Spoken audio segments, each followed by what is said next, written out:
It started with a fence, just a simple, straight line of cedar panels I put up along the edge of my backyard. But to Karen, it was a declaration of war. She came storming over with a tape measure and a clipboard, claiming I had built deep into her property. Well, I didn't back down. She called the cops. Yep, actually dialed 911 over a privacy fence. The officer showed up, calm but curious, and asked to see my paperwork. I handed them my survey, my deed, and pointed out the boundary markers. Then I noticed something odd. The survey showed that the line didn't just run behind Karen's house. It ran under it.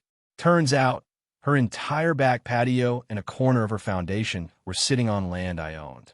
Karen thought I was trespassing, but when the dust settled, the real intruder was her. You wouldn't think a fence could start a war. But I've learned in suburbia, property lines are more emotional than logical, especially when someone like Karen is your neighbor. The fence itself wasn't anything dramatic. Just 6-foot cedar slats, clean-cut, pressure-treated, straight as a laser. My old one had rotted in the spring rains, and I figured summer was the perfect time to tear it down and give the yard some dignity again.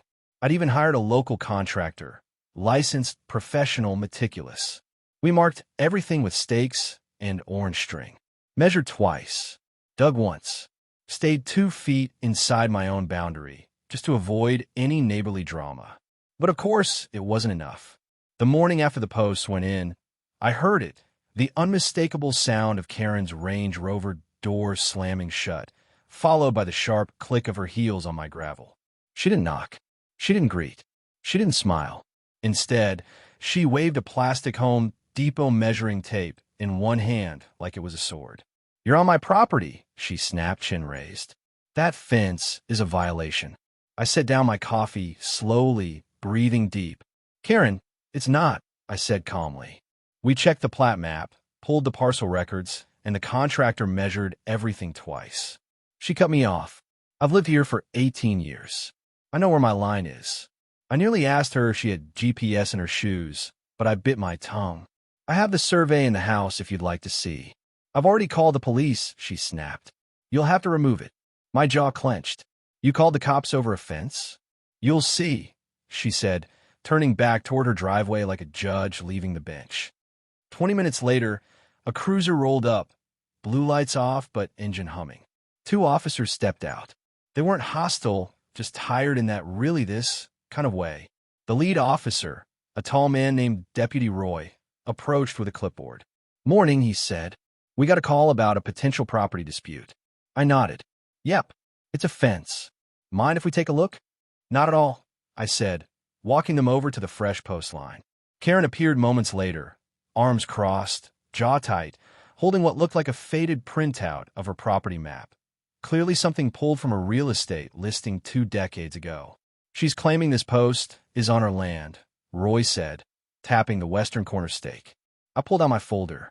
"Here's the boundary survey I had done last month, marked and certified by state licensed surveyor Henry Parks. Here's the property line. You'll see the post is 2 feet inside my parcel." Roy looked it over, nodded slowly. His partner raised an eyebrow and leaned over the map. Karen interrupted. "Those surveys can be faked." The other officer turned to her. "Ma'am, this is a certified document, and it's dated. If you have a conflicting survey, we're happy to compare." Karen flinched slightly, then held up her faded sheet again. Roy examined it. "This is a marketing map, not a legal survey." Karen's voice sharpened. "He's trespassing." "No, ma'am," Roy said. "Looks like he's well within his right." I took a breath, heart still pounding, but then something caught my eye. The survey. The official one. I'd looked at it a dozen times, but standing there, with the officers and Karen glaring, I finally focused on a specific line. My western property boundary. It extended beyond my fence, of course, but as I traced it visually across the map, I realized something strange. Karen's home, a sprawling 2-story with a brick patio and custom sunroom, wasn't fully on her lot. The back right corner? It sat across my boundary. The patio? Definitely on my land. I blinked, looked at the stake again, then at the contour lines. Then at the aerial overlay on the second page. "Something wrong?" Roy asked. I nodded slowly. "Can I keep this copy?" I held up the map. "Of course." Karen was still fuming. So he's allowed to keep this eyesore up? It's a fence, ma'am, the second officer said, and it's on his property. With that, the officers thanked us and left. Karen turned on her heel and marched home, muttering something about calling a lawyer.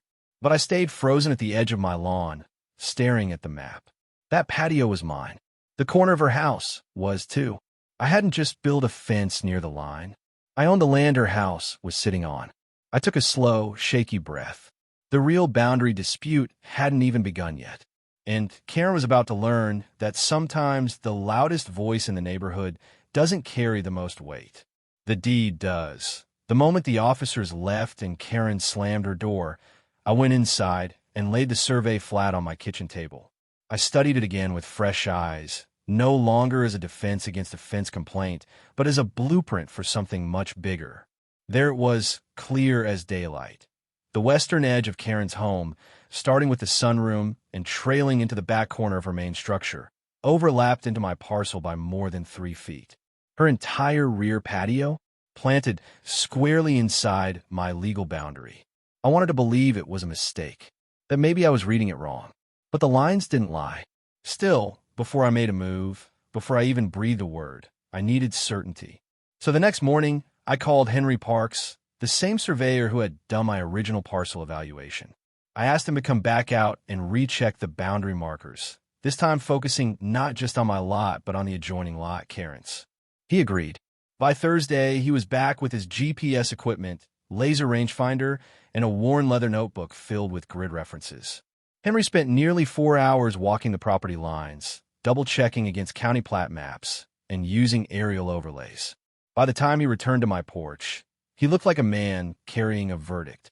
"You were right," he said, flipping to a sketch. "Your neighbor's house crosses your property line. It's not much, about 3.5 feet of building foundation, plus all of her patio and part of her fence. But legally, that's encroachment. Permitted, not in any record I can find," he said. "If the builder got a setback variance, it's not filed in the public documents. And I'll tell you something else. This looks like a bad lot line adjustment that never got officially registered.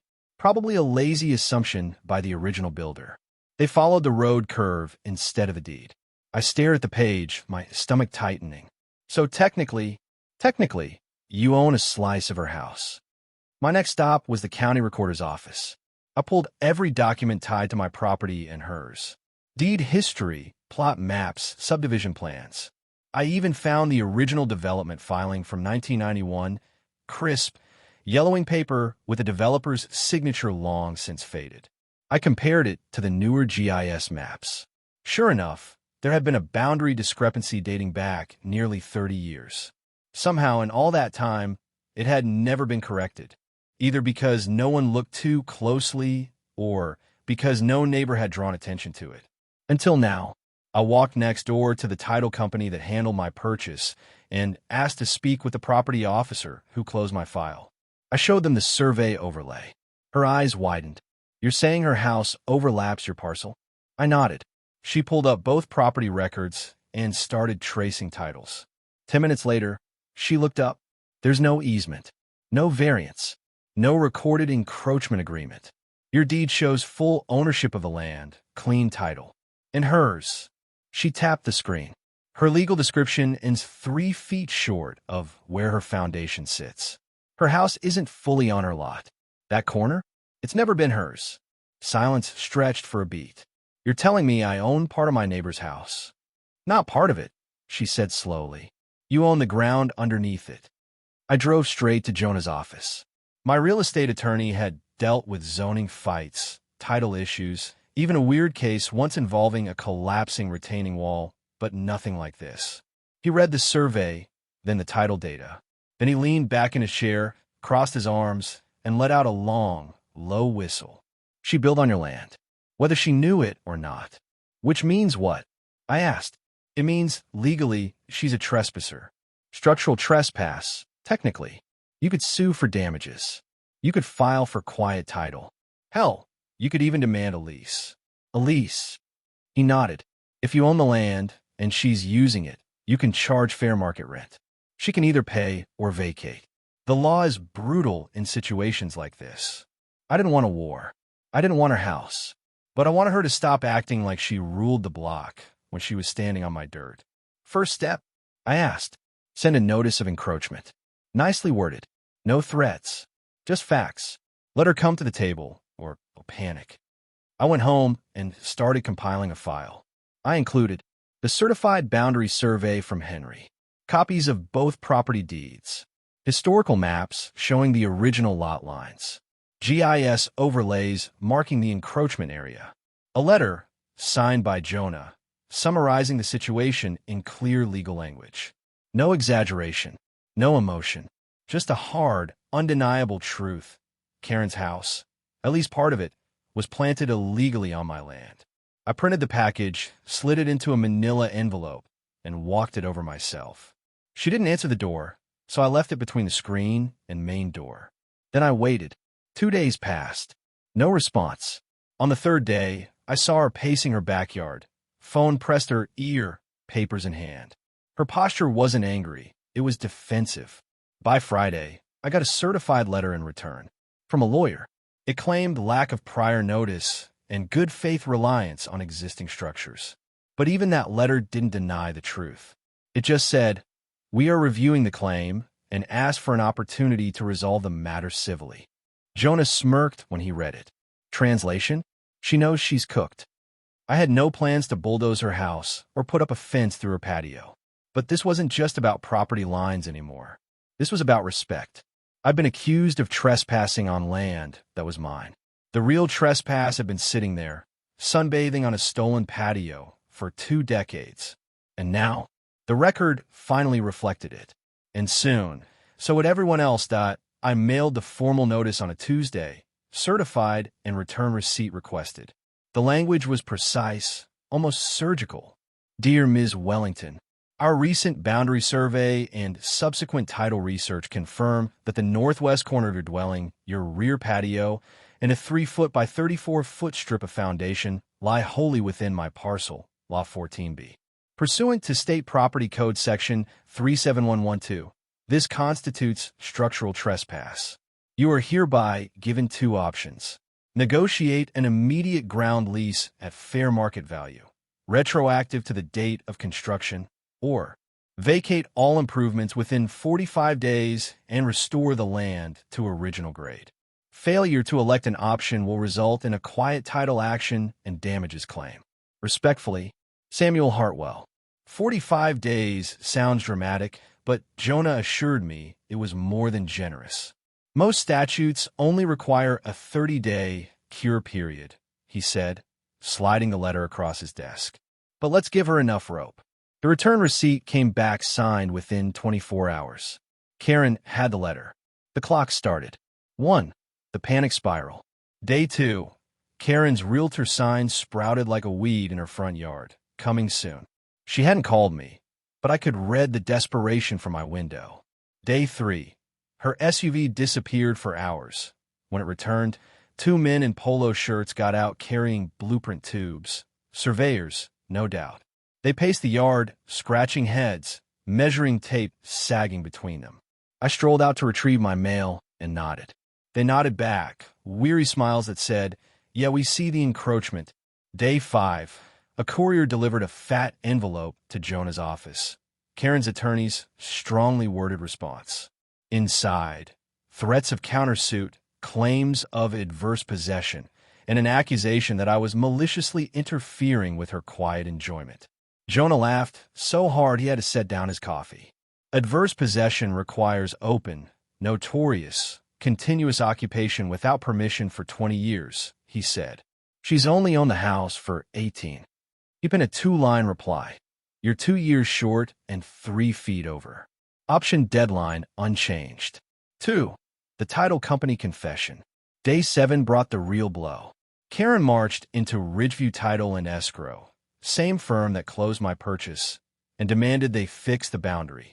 The manager, Janice, later told me the ordeal. She came in waving your survey, Janice said, claiming we'd misfiled something. Janice pulled Karen's closing packet. The legal description matched mine exactly. Lot lines firm where the developer had drawn them in '91. No encroachment disclosure. No variance. Janice's answer was simple. We didn't miss anything. Your builder did. Karen left white-faced, clutching a business card for a boundary adjustment specialist. But adjusting a boundary requires 2 willing landowners. I wasn't. 3. Ultimatum day. Day 10, Jonah and I sat across from Karen and her lawyer in a neutral conference room. The air conditioner hummed. Legal pads lay flat like chessboards. Jonah opened.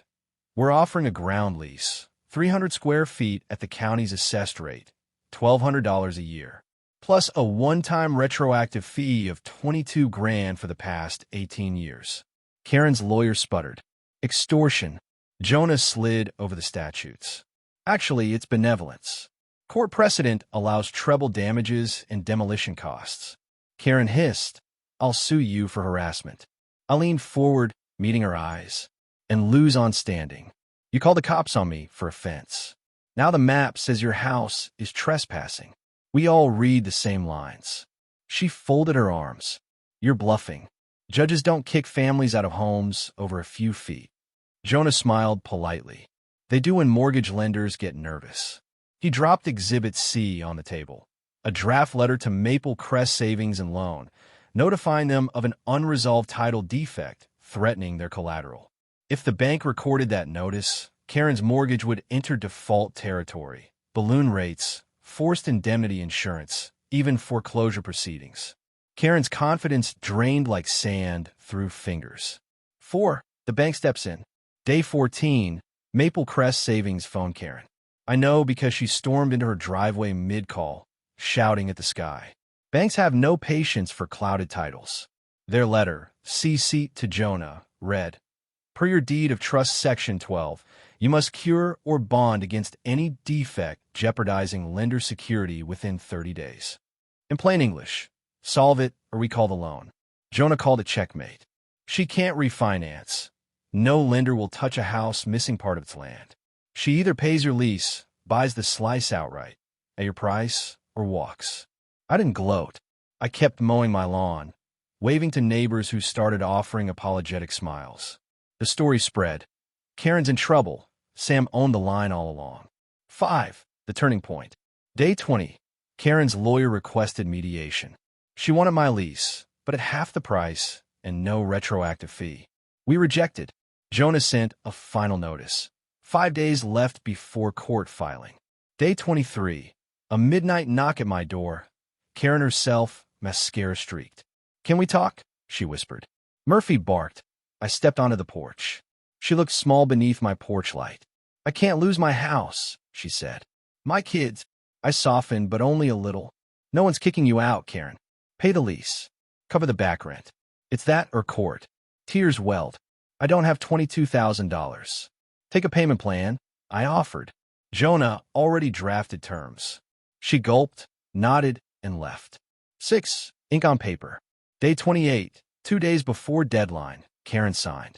Ground lease, 300 square feet at $1,200 per year, adjusted annually for inflation, plus a retroactive lump sum to be paid over 5 years at 0% interest. She also signed an easement granting me access for maintenance and a non-interference clause. She brought cookies to the signing, store-bought, but still. I'm sorry, she mumbled. I accepted the apology, but left the cookies on Jonah's conference table. 7. Satisfaction quietly delivered. Once the ink dried, Jonah filed a memorandum of lease with the county recorder. For the first time in 3 decades, public record matched reality. I owned the ground under Karen's patio, and she paid to stand on it. The cops never returned. The fence remained. No lawsuits ever materialized. Her attorney withdrew after payment schedule approval. Maple Crest Savings lifted the default warning once the memo hit their title file. Karen didn't host block parties anymore, but she didn't glare over the fence either. She even waved once, awkwardly, while watering her roses. I nodded back. Not friends, but peaceful neighbors at last, bound by a map she now respected. 8. Epilogue of paper cuts. It cost me survey fees, legal bills, and 3 weeks of tension. But the payoff wasn't just the lease checks that now arrive every January. It was the principle, the quiet reminder that property rights don't rely on who shouts loudest or who calls 911 first. They rest on deeds, surveys, and the cold ink of law. And the next time Karen, or anyone, eyes my fence with a tape measure, they'll remember that sometimes the line you're fighting over isn't the one you think. It's the one under your own foundation. Karen's signature hadn't dried on the ground lease addendum before she launched her counter-narrative. 2 days later, a carefully worded email blast hit every inbox in the Maple Crest neighborhood. To my dear neighbors, I was forced, under duress, to surrender a section of land after an unexpected, decades-old survey error surfaced. Despite my willingness to resolve things amicably, outside parties exploited the situation for personal gain. I hope the community sees how unfairly I was treated. Karen Wellington. She paired the email with a Facebook post, a selfie in front of her house, eyes red but chin high, captioned, "Standing strong even when people try to take the ground out from under me." Literally. Sympathy emojis rolled in from distant cousins and high school friends who had no idea an entire corner of her foundation sat on a lease she'd signed in tears. But Maple Crest wasn't buying it, because by then, the real paperwork, my survey overlays, Jonah's demand letter, the lease memorandum, was circulating in neighborhood group chats like gossip fuel. One anonymous PDF even highlighted Karen's original police call about my trespassing fence and placed it side by side with the county parcel map that proved she'd been trespassing for 18 years. The hypocrisy hit residents like a double espresso at midnight. 2. The documents do the talking. Tina, now HOA president, received over 20 requests for clarification. Why had the HOA sent violation letters to me last year for fence encroachment if Karen's home was the real boundary offender? Why had dues funded her attorney retainer for months, hidden under legal contingency in the budget?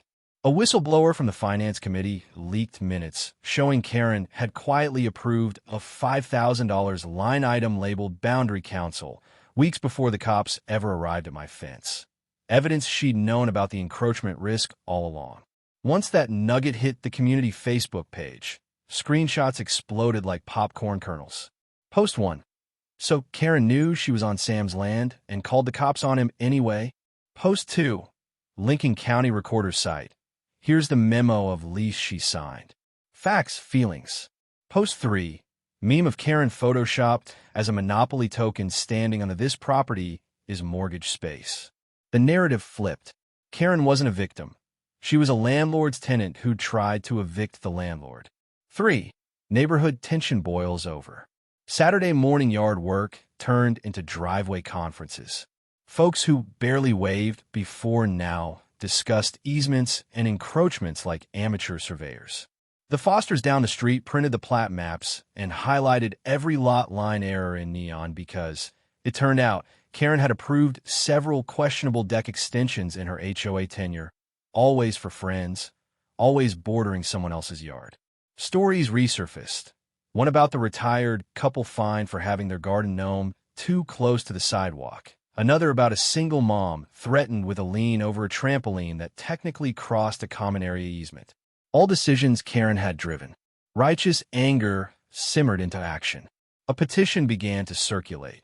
Remove Karen Wellington from all HOA committees and bar her from decision-making roles for 10 years. Within 48 hours, it had 87 signatures, well past the threshold to trigger a special meeting. For the HOA distances itself. Tina tried damage control. She sent out an official HOA statement. The recent boundary dispute between Ms. Wellington and Mr. Hartwell was a private matter. The HOA did not fund Ms. Wellington's personal legal fees, nor did we authorize her initial police call. We apologize for any confusion and will conduct a full financial review. The line about legal fees was half-truth. Money had moved under vaguely worded budget codes, but at least she was trying to stem the bleed. Still, residents demanded transparency. They wanted receipts. They wanted Karen out. 5. The public meeting erupts. The HOA bylaws required a town hall hearing for any officer removal. It was scheduled for the next Tuesday evening, exactly 8 weeks after Karen first claimed my fence trespassed. Word spread that local news might show again, looking for another suburban spectacle. I arrived early. The lodge's parking lot brimmed with sedans, SUVs, a food truck selling coffee. Someone seized the entrepreneurial spirit.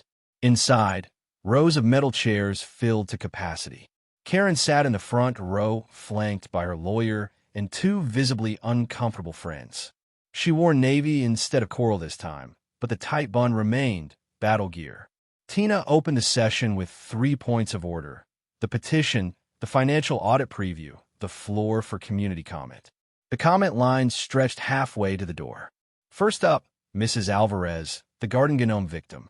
Karen fined me $50 for whimsical statuary. But all this time her patio was on someone else's lot. Hypocrisy. Applause thundered. Next, Mr. Foster. She threatened to put a lien on my house for a deck step she said was too long. But her own house is too long. Laughter. More applause. Karen's lawyer objected to the public shaming, but Tina overruled.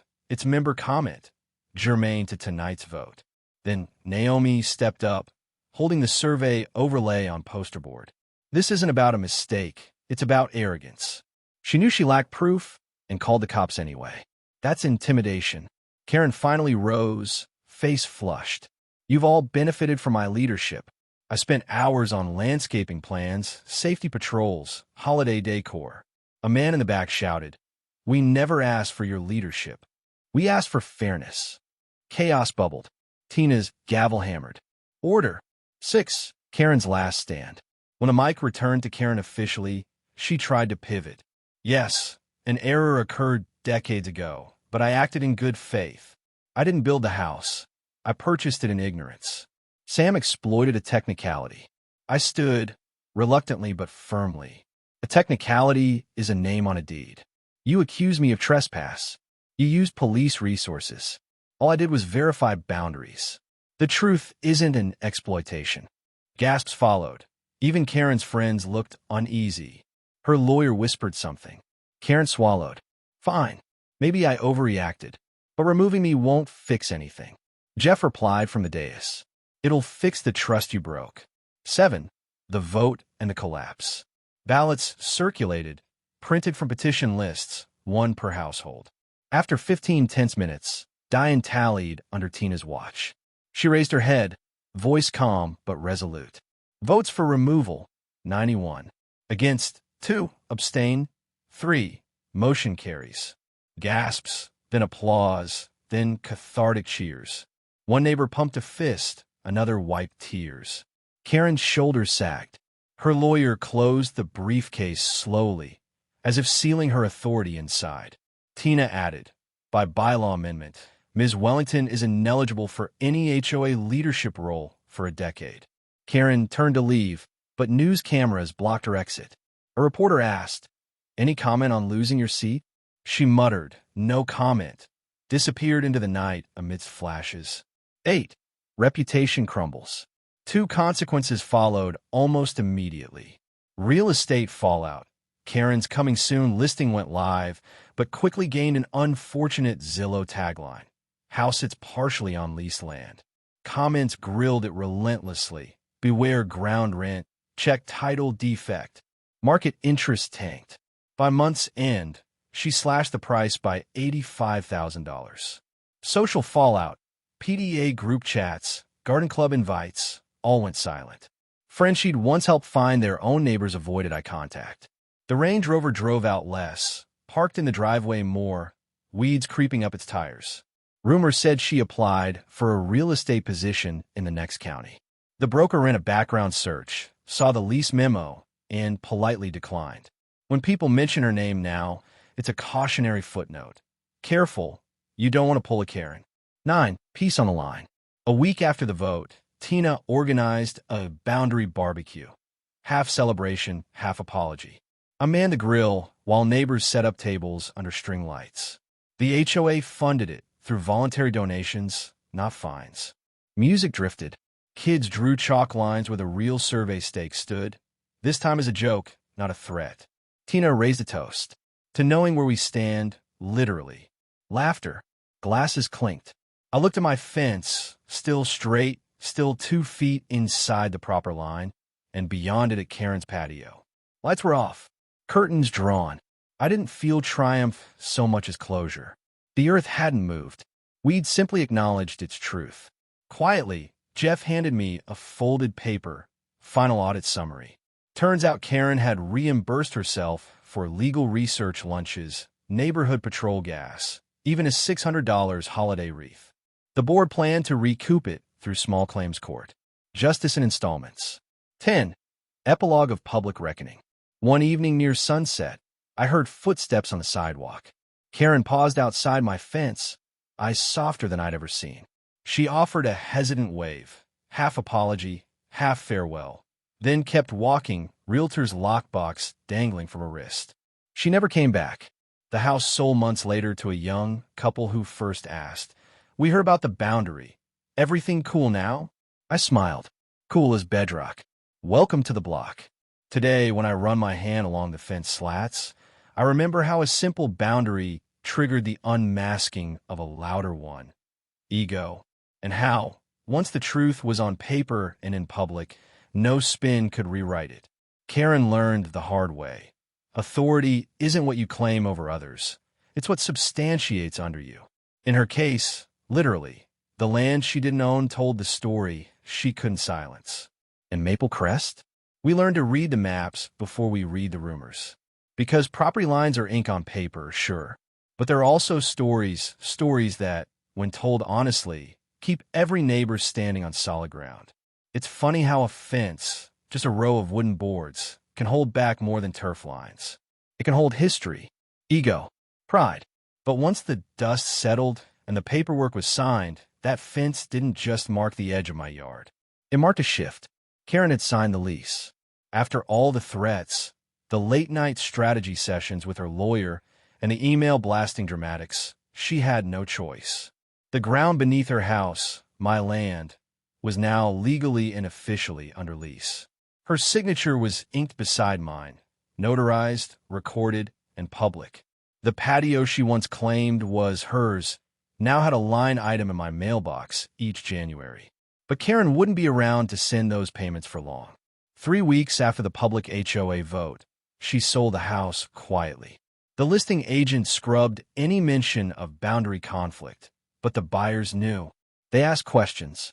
They read the lease memo. They understood. They still bought the place. And they introduced themselves the day they moved in, with smiles, a six-pack of craft beer, and a very neighborly, "Hey, just so you know, we're totally fine with the fence. Looks great. That fence, it still stands. Straight, solid, unbothered. Untouched since the day Karen tried to tear it down metaphorically and legally. Now it simply does its job. Marks what's mine, respects what's not. The HOA, for its part, changed course. Tina and Jeff pushed through new procedures for handling property disputes. No more anonymous complaint letters. No more police calls without mediation first. All boundary concerns must be supported by a certified survey. Legal expenses require a full board vote and disclosure. Tina even invited me to join a new land use committee. I declined tactfully. I told her I didn't want a seat at the table. I just wanted a peaceful yard, a straight fence, and a neighborhood where no one needed to measure power with tape lines. And we got that. Something shifted on the block. Neighbors who had once eyed each other over hedges now waved across them. I helped Mrs. Alvarez replant her gnome garden, this time with permission. Mr. Foster trimmed his deck step to code and laughed while doing it. Naomi, who once feared Karen's wrath for planting sunflowers too tall, now grows them proudly with HOA encouragement.